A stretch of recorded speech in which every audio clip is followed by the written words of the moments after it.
अल्लाह का शुक्र है बर्फ़बारी हुई है।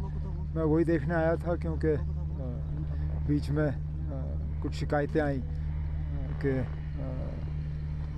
बर्फ़ को हटाने के हवाले से या बिजली के रेस्टोरेशन के हवाले से, तो वो देखने आया मैं। और यहाँ पे पिछले दिनों गुलमर्ग के लिए एक नया स्की लिफ्ट का जो इनॉग्रेशन हुआ वो चेक करने आया हूँ। इसमें कुछ खामियां हैं, अब अफसरों के साथ बैठ के उनको अब दुरुस्त किया जा रहा है। लेकिन बड़ी बात यह है कि बर्फ़ पड़ी, अभी तक तो जनवरी सारा सूखा पड़ा हुआ था। इस बर्फ़ से एक तो टूरिज़म से हमें बहुत फ़ायदा मिलता है क्योंकि बहुत लोग बर्फ़ का ही इंतज़ार कर रहे थे, अब वो आना शुरू कर रहे हैं। और गर्मियों में अगर हमें ये बर्फ़ नहीं मिली होती, अभी गर्मियों में पानी की बहुत सख्त किल्लत रहती।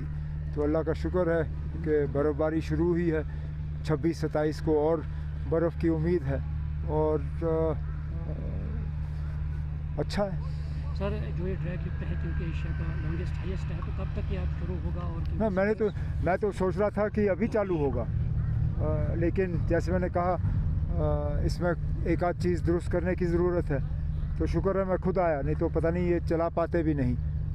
लेकिन मैंने इनसे कहा हुआ मेरे जाने से पहले मैं देखना चाहता हूँ कि ये चले, तो मैं यहाँ से अभी इनके पीछे लगा हुआ हूँ। उम्मीद करता हूँ कि 1-2 घंटे में ये जो है इस्तेमाल करने के काबिल होगा। लेकिन अभी तक मुझे अफसोस है कि अभी तक ये कर नहीं पाए। सर अब हम उम्मीद करते हैं कि खेलो इंडिया के इवेंट भी होंगे अब गुलमर्ग में, क्योंकि बर्फबारी हुई है। होने चाहिए। पिछले साल आपको याद है 3 बार हमें पोस्टपोन करने पड़े क्योंकि वक्त पे बर्फ़ हमें मिली नहीं। इस बार चिले कलान में ही बर्फ़बारी हुई है, तो अब खेलो इंडिया गेम्स भी जो हैं हम ठीक तरह से ऑर्गेनाइज़ कर सकेंगे। सर इससे पहले आपने कहा कि हम समर के लिए आर्टिफिशियल स्लोप्स तैयार करेंगे, क्या उसमें कुछ पेशरफ्त तो हुई है? अभी तो कहा ना, अभी तो बजट तैयार होना है। वो तो अभी उसके बारे में हमने सोचा है, बात की है। आगे जाके अब उसके लिए हमें तैयारी करनी होगी। अब देखते हैं कितना हम उसके लिए बजट में रख पाएंगे। तो बजट की आपने बात की है, क्या इस बार आवाम दोस्त बजट होगा? और पिछली बार भी था, आगे भी होगा। लोगों की बनी हुई हुकूमत है। पिछली बार भी हमने कई इक़दामात उठाए लोगों को एक राहत पहुंचाने के लिए, आगे भी करेंगे। सर आप पावर मिनिस्टर है, कश्मीर के पहाड़ी इलाकों में इस वक्त काफ़ी ज़्यादा जो बिजली की किल्लत है, तो इसके हवाले से क्या ना मौसम के नुकसान के वजह से सिस्टम में काफ़ी ख़राबी आई। जैसे मैंने परसों आपसे कहा, जहां रोज़ हम 1700 मेगावाट बिजली सप्लाई करते थे, उस तेज़ हवा और बर्फ़ के वजह से हम 100 मेगावाट पे नीचे आए। कल रात तक हमने 1500 दोबारा क्रॉस किया था। अब जो सबसे दूर दराज इलाके हैं और जहाँ सबसे ज़्यादा बर्फ़ पड़ी, जाहिर सी बात है वहाँ थोड़ा सा टाइम लगता है, लेकिन अफसरों ने मुझे उम्मीद दी है कि आज तक वो सारा मुकम्मल करेंगे। सर खुशी का है कि नासिर असलमानी साहब को कैबिनेट का स्टेटस दर्जा दिया। उनको तो पहले ही हमने दिया था, अब उसके लिए ऑर्डर का इंतज़ार था। अब ऑर्डर भी हो चुका है, ठीक है ना। अच्छा सर कल तरुण चुग ने कहा कि जो जम्मू के अलग स्टेट का जो बात की जा रही है, तो उन्होंने कहा कि ये नेशनल कॉन्फ्रेंस ही कर रही है, जबकि उन्होंने कहा कि हमारे पास कुछ ऐसा कोई लाहेअमल नहीं है। हाँ तो ठीक है, अच्छा है उनके पास नहीं है, क्योंकि शुरुआत तो उन्होंने ही की। अब मैं उनके किन किन MLA का नाम लूँ जिन्होंने ये शोशा चलाया। अब अच्छा है अगर तरुण चुग ने कहा है कि ये उनका मौक़िफ़ नहीं है। हम तो पहले से ही जम्मू कश्मीर को इलाहिदा होते हुए नहीं देखना चाहते थे। लद्दाख को अलग इन्होंने किया, लद्दाख का बेड़ा गर्क इन्होंने किया। हम तो कहते हैं लद्दाख को वापस जम्मू कश्मीर के साथ जोड़ दो, ये तो कभी अलग होना ही नहीं चाहिए था।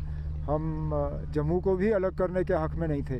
ये तो बीजेपी और कश्मीर में एक आध आपने देखा होगा, बीजेपी के जो दोस्त हैं वही ये शोशा चला रहे थे, हम नहीं।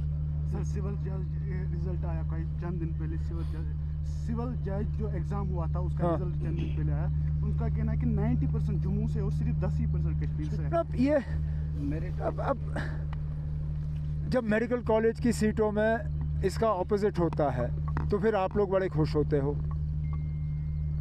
अब एक इम्तिहान है, मेरिट है, अब उसके बाद नतीजे आ जाते हैं। एक टीम में किसी का पलटा भारी होता है तो क्रिकेट टीम में किसी और का, एक इम्तिहान में कोई आता है तो दूसरे इम्तिहान में कोई और। हर चीज़ को मज़हब और इलाके के लिहाज से नहीं देखा जाना चाहिए।